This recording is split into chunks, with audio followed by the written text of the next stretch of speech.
Ali Benarabia et Florent Gautreau. Et avec vous également au 32-16. On vient de faire la vie tranchée de Flo Gautreau. Voilà, une page se tourne pour l'équipe de France et c'est peut-être le bon moment. Je me vois derrière toi en fait. Vas-y, remets. Remettez le plan de Haircut. S'il vous plaît. S'il vous plaît. Oh, Eh, il est là, attends. c'est pas Regarde, Marcel il est juste Dib. là. C'est Non, pas Et là, Marcel il y a Dib. Daniel. Attends. Ouais. Dur la météo. Regarde. Et ben, mon avis tranché, c'est maintenant. Voilà, c'est tranché. Ah, Voilà. Il y avait un truc avec une musique de Linda de Souza, mais on en a marre. Voilà, c'est chiant les clichés, tout ça. Alors moi, mon avis, c'est on va être encore et toujours dans le débat Olivier Giroud, surtout après le match d'hier. Alors c'est pas qu'il a été catastrophique hier, Giroud, mais c'est vrai que Deschamps va devoir jongler avec son cas et avec la situation autour de la situation d'Olivier Giroud. Alors il a été titulaire, ce qui n'y est pas arrivé encore cette saison, Olivier Giroud avec Arsenal. Alors les pro Benzema, parce que fatalement quand on évoque Olivier Giroud, le nom de Benzema revient. Il n'attendait finalement que ça. Deschamps a une nouvelle fois été très gêné quand même quand on l'a interrogé une nouvelle fois sur le cas Benzema en conf de presse ces derniers jours. Alors il dit, je cite, avoir tranché sur son cas et quelques phrases plus tard, il nous dit « Je ne vais pas prendre une décision radicale ». C'est toujours un peu flou sa communication autour de cette question. Bah, c'est intelligent, au final c'est pas très clair, donc on sait pas trop comment il se positionne. Il dit voilà, je tranche, mais je prends pas de position radicale. C'est pour ça. Voilà, donc, ouais, je sais pas si c'est intelligent, en tout cas c'est pas clair du coup. Alors il y en a un autre qui attendait que ça finalement, c'est Alexandre Lacazette, parce que comble pour Didier Deschamps, Lacazette il est lui aussi à Arsenal maintenant, sauf que lui là-bas il joue, cette saison il compte quand même plus du double du temps de jeu que compte Olivier Giroud avec les Gunners. Alors c'est vrai que tu disais tout à l'heure Flo, qu'une page se tournait en équipe de France et que c'était peut-être d'ailleurs le bon moment. Moi j'ai envie de savoir à quel chapitre Olivier Giroud il va apparaître justement dans cette histoire avec l'équipe de France, parce que c'est vrai que ce soit la communication autour du cas Benzema qui est fatalement lié au cas Giroud, et d'ailleurs depuis tout à l'heure c'est marrant, quand tu faisais ton avis tranché sur le hashtag RMC Live, il y avait beaucoup de réactions autour d'Olivier Giroud et il y en avait beaucoup forcément autour de Karim Benzema aussi, mais sans parler même des absents, puisque c'est pas la peine d'en parler. C'est vrai que le cas de l'avant-centre, et avec Lacazette hier, certains disent on va peut-être avoir Mbappé avec Griezmann devant, mais c'est vrai que le cas Giroud, puisqu'une page est en train de se tourner, comme le disait Flo Gautreau, eh bien il reste en suspens et avec un gros point d'interrogation surtout. Non, mais déjà, tu as une question de profil quand tu es sélectionneur. C'est ce qu'il faut voir. Quel est le profil d'avant-centre, buteur, qui a un bon jeu de tête et qui a un point d'appui? Dans tous les attaquants que peut avoir l'équipe de France, tu aurais pu en avoir 2, voire 3. En fait, tu n'en as qu'un. C'est qui? Olivier Giroud. Et Didier Deschamps s'en est assez souvent servi. Et le meilleur buteur de cette sélection, je suis désolé, depuis un bon bout de temps, c'est bien Olivier Giroud. C'est lui qui a marqué le plus de buts, plus que Griezmann. Oui ou non? Oui, mais est-ce que tu peux avoir un discours où tu expliques que non, le mais temps c'est de pas jeu... pour autant qu'il peut être sur le banc. Oui. Mais il prendra Olivier Giroud. moi je pense, si tu veux, que ce profil-là. Il y a effectivement une page qui, dans la page qui se tourne, effectivement, tu as raison, il faut mettre le débat sur Giroud.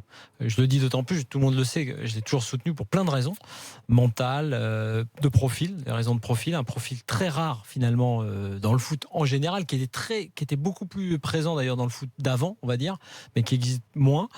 Donc moi je suis pour, et Deschamps le gardera, pour le garder dans le groupe. Mais la question que tu poses et qui se pose, c'est est-ce que Giroud va pas perdre finalement cette place de titulaire en bleu qu'il a gagné à l'Euro, et ce fameux duo, gagné à chaque match. Ouais, et à chaque match, et qui est pourtant toujours remis en cause là où il est fort. Mais Griezmann-Giroud, c'est vrai, ça marchait. Mais Griezmann-Giroud, comme j'ai dit tout à l'heure, c'est l'histoire de l'Euro 2016 et un peu de la suite. Mais aujourd'hui, ne pas te poser la question de savoir si tu dois pas te faire une attaque, par exemple Griezmann-Mbappé, c'est suicidaire. Tu dois te poser cette question. Et je le dis d'autant plus que j'adore Giroud, mais dans ce cas-là, effectivement, Giroud va peut-être retrouver une place sur le banc. Après, selon les adversaires, selon la tournure du match, selon ce dont tu as besoin, ben oui, tu peux prendre Giroud. Mais aujourd'hui, on dit le jeu en remise, ça c'est vrai, il est bon. Le 1-2, on l'a vu hier, très bien. Mais hier, dans le match, on a bien regardé son match et je les regarde tous très bien. Il n'a pas été très bon, les Giroud. Et quand tu vois à côté, quand tu n'as rien, comme disait Ali tout à l'heure, autour, comme ça a été le cas à un moment donné, tu t'es dit, t'as rien, et 2, il marque. Et 2, il marque. Pas de raison. Exactement. Mais maintenant, tu dis pas, il n'y a rien. Tu dis le mec, comme tu disais, sur 15 minutes ou 20 minutes hier, Mbappé. Lui, il dit. Il est rentré, là. Et Mbappé. On entend au PSG qu'il peut jouer sur un côté si Emery. Il peut jouer dans l'axe. Mais c'est pas qu'il peut, c'est qu'il a toujours joué dans l'axe, c'est qu'il est meilleur dans l'axe. Tout le monde le sait et lui le sait aussi. Donc ne pas te poser la question aujourd'hui. Je dis pas que ce sera la solution. Peut-être que Mbappé va pas finalement s'imposer aussi vite que prévu au PSG. Peut-être qu'il aura moins de temps de jeu. Peut-être que finalement Giroud va garder sa place. Mais de ne pas te poser la question, de ne pas te dire est-ce que aujourd'hui le sens de l'histoire justement pour avoir un peu d'avance souvent Deschamps est un peu en retard, pour un peu d'avance, c'est de se dire, est-ce que c'est pas Griezmann, Mbappé, avec Lemar d'un côté et Dembélé de l'autre, est-ce que c'est quand même pas ça un peu l'idée que je dois avoir? Et dans ce cas-là, mon Giroud, oui, qui m'a été très très très utile, mais là, j'en aurais peut-être besoin plus dans la rotation. Il va peut-être faire plus de séjours sur le banc. Il y est habitué. Il est habitué avec Arsenal. Il est habitué dans sa carrière. Et peut-être que, après, blessure, suspension, machin, c'est Giroud qui va rejoindre un match en Coupe du Monde et qui va aller mettre le but décisif aussi. Parce que ça, là-dessus, sur le mental, il sera toujours là. Mais dans la pré-séance et dans on va dire l'ordre de préférence, je pense qu'effectivement, le débat Giroud, il mérite d'être lancé. Moi, je pense qu'il y en a un de débat dans le sens où tu as cette fameuse nouvelle génération Dembélé, Lemar, Mbappé, qui a une façon de jouer qui va très vite, balle au pied et tout, qui ne convient pas trop à Olivier Giroud. C'est pour ça qu'il avait eu du mal à suivre. Par contre, ça peut être une bonne chose pour Griezmann. Pourquoi? Parce que là, Griezmann deviendrait le buteur, l'avant-centre qui marque et qui est là pour tourner en rond, pour récupérer un petit peu les petits gâteaux, les petites tartes aux fraises de Dembélé, Lemar et de Mbappé, pour finir. Et la force de Griezmann, beaucoup plus d'être 9,5 intelligent, c'est un finisseur très habile et je pense même beaucoup plus habile que Giroud. Et c'est là que si tu fais jouer Mbappé, voire Dembélé et en même temps Lemar, Griezmann il va se régaler. Et par contre Griezmann, lui, dans ce rythme, ce style de jeu, lui il a cette capacité, il l'a démontré à l'Atlético, de pouvoir suivre ce rythme-là. Et il va profiter de ce que peut lui donner Mbappé pour faire la différence. Et quand on parle de Thierry Henry et de Anelka, que j'ai joué avec, qui était ce style de Mbappé qui commençait soi-disant sur les côtés, ils n'ont jamais été aussi forts que quand ils étaient dans l'axe.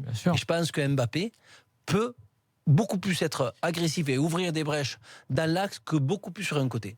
On accueille Richard qui nous a appelé au 32-16. Salut Richard. Salut Richard. Oui, bonsoir monsieur. Salut Richard. Comment ça va Richard? Ok, ça va, merci. Alors dis-nous tout, toi, t'en penses quoi toi? On a l'impression qu'il y aura toujours un débat autour d'Olivier Giroud en équipe de France. Oui, moi je pense qu'il faut garder les deux en fait. Parce qu'Olivier Giroud, la France en a besoin, on lui doit beaucoup, mais sans regarder le passé, c'est encore un homme d'avenir, je pense. Il y a encore 2-3 saisons à faire avec la France. Parce que les défenses, Attends, Richard, tu sais quoi, on va te rappeler parce qu'on t'entend très mal. Voilà, la connexion est mauvaise. On va te rappeler dans quelques instants. Il y a pas mal de réactions également sur le hashtag RMC Live, forcément. Voilà, il y a notamment Alexandre qui dit Giroud n'est pas le joueur le plus sexy sur le terrain, peut-être, mais c'est un joueur qui répond très souvent en bleu. Youssef nous dit Giroud ne peut être remplaçant toute l'année et venir à la Coupe du Monde titulaire. Ça, c'est une vraie problématique aussi, quand même. Parce que quand tu es sélectionneur, que tu expliques et que tu dis il faut jouer en club, etc. Hier, il y avait quand même un cas qui est un peu caricatural. Lacazette qui est titulaire, enfin qui a joué plus que Giroud, 2 fois plus, était sur le banc et Giroud lui était titulaire. Ouais, mais le problème de Lacazette, c'est qu'on en revenait. À chaque fois qu'il a eu sa chance, il n'en a pas profité. Ça, c'est clair. À l'image hier, il n'a pas de bol parce qu'il s'est fait voler son but. Non, il s'est pas fait voler. À l'image d'hier, l'action se déroule. Griezmann, on le sent qu'il va faire la passe. Si tu veux vraiment t'imposer, être avant-centre, qu'est-ce que tu fais?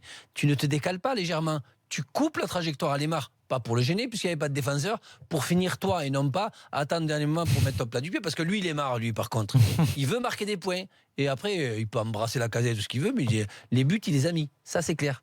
Mais concernant Olivier Giroud, même s'il est sur le banc avec Arsenal, Didier Deschamps, et attention, il marque souvent en tant que remplaçant utilisé en complètement. Plus, ce que n'ont pas fait beaucoup de sélectionneurs à l'équipe de France, c'est de ne pas garder un attaquant d'expérience sur le banc. Quand ça va bien, quand ça va pas mal, tu vois. Quand il reste 10 minutes, tu as des coups francs. Mais ils sont pas toujours très, très chauds pour être sur le banc, les attaquants d'expérience. Mais je suis désolé, tu dis à Olivier Giroud, tu préfères aller à la Coupe du Monde sur le banc et apporter, ou ne pas du tout aller à la Coupe du Monde, je vais te dire, tu vas avoir la réponse de Giroud. Il va aller, il sera dans le groupe, ne serait-ce que pour son histoire de profil et pour le coup d'histoire. Bien sûr, tu en as besoin. C'est pas un milieu ou un défenseur. Moi, je défends sa présence. Les 15 dernières minutes. Je défends la présence de Giroud dans le groupe France, mais je défends l'idée que aujourd'hui, si tu ne tentes pas de mettre en place cet escadron incroyable là, et quand on me dit par exemple mais pour peser les défenses, tu sais, t'as la vieille image du gars qui pèse comme Giroud. Mais attends, c'est fini. User une défense avec Mbappé, Dembélé, Lemar, c'est horrible. Attends, c'était défenseur, je préfère encore me taper Giroud au physique plutôt que d'aller courir après les autres. Non mais Florent, en plus maintenant, les arbitres comme pas avant, il les siffle. Quand t'as un Lemar, un Dembélé, un Mbappé qui t'arrive à fond, au début ça va un coup franc, 2 coups francs, après ça va faire des des pénaltys, des coups francs. Bien Et sûr. là, ça peut être méchant parce que là, tous les 1 contre 1, ils font pas des passes. Lemar, il dribble. Dembélé, il surdribble. Et Mbappé, il se régale. Et tu là, ça peut remarqueras, faire mal à l'adversaire. et pour parler du jeu de tête, puisque finalement sur ses capacités, Giroud, c'est pas dans le jeu de tête offensif en tant que buteur qu'il est le meilleur. Je dirais presque dans le remise. c'est dans les remises. Même Et le but. ouais, Stopira l'avait bien dit. Moi, j'avais vu une analyse. Je suis assez d'accord pour avoir vu souvent Giroud. Regardez bien, il marque évidemment de la tête, mais pas énormément. Et Griezmann, à l'inverse, qui est petit, est très bien placé, très bon timing, très bien placé, est un très bon joueur de tête. Mais Donc comment après sur ces profils-là, c'est particulier. C'est plus sur le profil de la remise, de cette intelligence-là. Et hier, on l'a vu. Voilà, il sait le faire. Et dans ce combat-là, il peut être bon. Mais quand tu as en fait, c'est un changement. En fait, Deschamps, sous la pression d'une génération incroyable, et sous la pression des événements, va transformer sans doute le style de son équipe. C'est-à-dire qu'on est parti avec une équipe quand même solide, à 3 au milieu, avec un profil devant, un remiseur, et tu vas finir avec 2 au milieu et 4 quasiment devant. Non, le problème, c'est qu'il avait une possession statique. Avec ces joueurs-là, alors là, non. Il y a du feu dans les jambes. C'est une possession qui va très verticale et qui peut faire mal à l'adversaire. Accueillons Saïd qui nous a appelé au 32-16. Salut Saïd. Salut Saïd. Salut tout le monde. Saïd. Bonsoir l'Afterfoot. Salut en fait, Saïd. Vas-y. J'écoute un peu ce qu'on disait tout à l'heure. Et j'ai une remarque toute simple à faire. J'ai envie de dire qu'au jour d'aujourd'hui, ce qu'on attend essentiellement, c'est l'équipe de France au max, si je pourrais dire ça. Et les sacrifices, on l'a déjà fait, même pour des joueurs super importants. Faut pas oublier qu'avant Giroud, il y a eu Sakho. Et aujourd'hui, il y a même Matuidi qui disparaît de l'équipe de France et qui était un joueur extrêmement important. Exactement. Et aujourd'hui, ce qu'on demande à l'équipe de France, c'est d'être au top. Et de faire jouer les meilleurs. Faire jouer les meilleurs. Et si on parle de concurrence, actuellement, vous disiez même tout à l'heure, même Lacazette est titulaire à Arsenal et pas Giroud. Et si on regarde avec les retours de Coman, Mbappé, Dembélé, l'équipe de France a une armada offensive que si on fait jouer la logique, c'est l'esprit de groupe. Pourquoi on ramènera Giroud en équipe de France? Mais logiquement, même en équipe de France, c'est dur. C'est dur, et on parle même pas que la saison n'est même pas terminée. Mais c'est excellent. Mais Saïd, t'es pas d'accord avec Ali, il disait tout à l'heure, c'est vrai que Giroud a peut-être un profil finalement qu'on n'a pas, t'es pas obligé de le titulariser, mais il a un profil qui est différent de tous les joueurs que tu viens de citer notamment. Je suis d'accord, mais à quel moment ce profil va être utile si ce joueur ne joue pas? Tu veux dire en club? En club, c'est ça de toute façon, pour être performant d'abord en sélection, et sachant que c'est l'entrée, le sélectionneur l'a dit lui-même, pour jouer en sélection, il faut déjà jouer en club. Ouais, mais alors après, j'ai envie de te dire, Saïd, Giroud, il joue pas titulaire à Arsenal, il est souvent remplaçant utilisé, et l'année dernière, c'était le super sub, c'était d'ailleurs, je crois, l'un des meilleurs en Europe qui marquait le plus de buts lorsqu'il sortait du banc. À la limite, j'ai envie de te dire, s'il est bon en tant que remplaçant utilisé, on peut l'utiliser en bleu comme remplaçant utilisé. Mais Saïd, le problème, c'est qu'en équipe de France, il marquait but sur but, même quand il n'était pas titulaire à Arsenal. Ouais. Je suis d'accord, mais la réponse, elle est toute simple. L'année dernière, il n'y avait pas l'émergence d'autant de talent. Ouais. La concurrence n'était pas la même. Au jour d'aujourd'hui, on prend les mêmes joueurs qui a offensive. Regardez juste le pauvre Thauvin, il vient en équipe de France, c'est juste pour prendre des cours. Juste pour prendre des cours. Et pourtant, il fait peut-être la meilleure saison de sa vie, mais il ne pourra pas jouer. Avec tout le talent qu'il a, avec toute l'énergie qu'il pourra donner, il ne pourra pas jouer. Cette équipe est actuellement, pour moi, est même la meilleure équipe d'Europe qu'on n'a jamais eue et qu'on ne pourra jamais avoir en équipe de France. Après, le sélectionneur, et je le comprends, parce qu'aujourd'hui, là, on parle des jeunes qu'on a, on oublie Benzema, parce que Benzema aussi peut faire partie de cette équipe. Ah ben normalement, oui. Il aurait dû être même le titulaire de cette équipe. Et quand on parle de profil de jeu, moi, par rapport à Giroud, je pense que le profil de Benzema est peut-être le profil qui manque, mais idéalement à cette équipe. Mais vraiment idéalement. Sur son jeu de remiseur ou de... Oui, mais après... Saïd, quand tu as trop de joueurs de ballon, et je suis bien placé pour le savoir, si tu n'as pas chaque fois un joueur il te faut des profils atypiques et un petit peu différents. Tu as des joueurs de ballon, très bien, mais il te faut quand même un finisseur qui évite un petit peu de trop jouer au ballon, un petit peu à l'image d'un Cavani au PSG. Si tu n'as que du Mbappé, du Neymar, du Di Maria, du Verratti, si tu n'as pas un finisseur qui pense surtout à frapper et non pas garder la balle 1 ou 2, 3 fois, automatiquement, ça coince un petit peu pour la finition. Et Giroud, par contre, il faut le garder, je pense, dans le groupe. Après, on ne sait pas au fil de l'année. Mais dans ce profil d'avant-centre, parce qu'avant-centre, oublie que Coman Coman, Dembélé, ça et tout, ce sont des joueurs, des milieux offensifs, dribbleurs de côté. Ce ne sont pas des avant-centres. Mais typiquement avant-centre, pour l'instant, tu n'as que... Bon, Benzema, on ne le compte pas parce que c'est pour autre chose. Tu n'as que Giroud, voire un Mbappé, voire un Griezmann. J'ai envie juste, pour une anecdote toute simple. Je suis un supporter de Marseille et j'étais super fan de toi, Ali. Et juste par rapport à ton profil, je vais répondre tout simplement à ta question. Aujourd'hui, on a Lemar. Ouais. Aujourd'hui, on a Lemar qui, pour moi, a malheureusement pris la place de Payet. Vu que Payet était un jeu qui... Mais il va revenir, Payet, attends. Il va revenir, mais si je suis Marseillais, et pour mon bien, j'aurais aimé Payet en équipe de France, parce que ça aurait peut-être apporté un plus en club. Mais la logique est que moi, je veux le meilleur de l'équipe de France. Et le meilleur pour l'équipe de France aujourd'hui, c'est Lemar. C'est un jeu, comme tu t'en parlais au jour d'aujourd'hui, quelqu'un qui joue pour l'équipe, qui peut rapporter cette dernière passe, mais à des joueurs qui suivent le mouvement. Aujourd'hui, un Lemar pour un Giroud, si on parle de j'allais employer un mot, mais si on parle pour le meilleur de l'équipe de France, je pense qu'il y a d'autres attaquants. Optimisé Pour l'équipe de France, je pense qu'il y a d'autres attaquants qui ont un meilleur profil. Merci en tout cas Saïd de nous avoir appelé. Bonne soirée à toi Saïd. Pas de soucis, je vous remercie. Encore bonne continuation. Merci Saïd, c'est gentil. C'est cool. Merci. Bonne chance pour Marseille.